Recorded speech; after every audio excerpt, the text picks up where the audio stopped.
Hey guys, so in today's video I'm going to be going over how to do a good Sbar. And if you don't know what Sbar stands for, it stands for Situation, Background, Assessment, and Recommendations. And you will use this format when talking to physicians, when talking with other nurses. And I remember in school learning about Sbar and I was kind of intimidated by it, like, wow, do I have to remember all this in my head and how do you do that?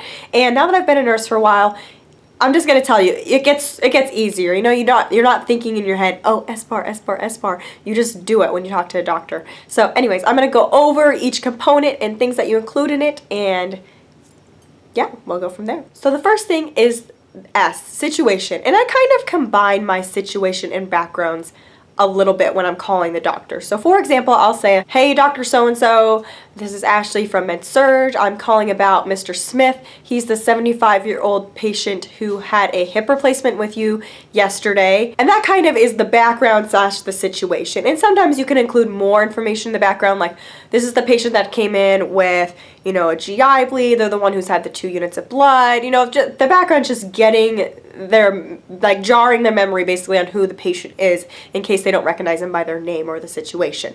So after I finish with the S and the B, I go on to A, assessment, and I tell them basically what's going on and what I've noticed. So, you know, for example, I'll say, you know, this patient has had 2 liters of fluid in this shift. They have had 75 milliliters of urine output out. The dressing on their hip has been saturated through 3 times, and I have reinforced it 3 times in the past 6 hours. I've taken a recent set of vitals. The heart rate is 96. The blood pressure is 110/60.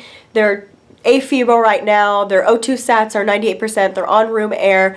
You know, respiration's 18. And I just give them like an assessment of what is going on with this patient. Like basically the reason why you are calling them.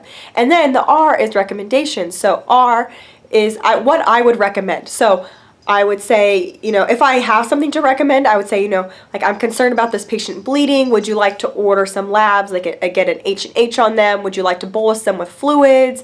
You know, those are things I recommend. Or if maybe I don't have a recommendation, I'll say, you know, so I'm just calling you to let you know, to see if there's something that you would like to do for this patient, or can I get any orders for them? You know, you don't, as a nurse, yes, we recommend things, but it's technically not our job, so to speak, to recommend all these orders to doctors. I had a doctor one time when I called about a situation, he's like, so what do you want to do? And I was like, well, that's why I'm calling you. You know, I'm baffled. I don't know what's going on. That's why I'm telling you, to hope if you have an idea. And that just comes with time too. Like, as time goes on, I've gotten better about recommending things. But you know, as a new nurse, you're like, I don't know, I'm just calling you because something's wrong and I don't know what's going on. And so I hope you can tell me what's going on.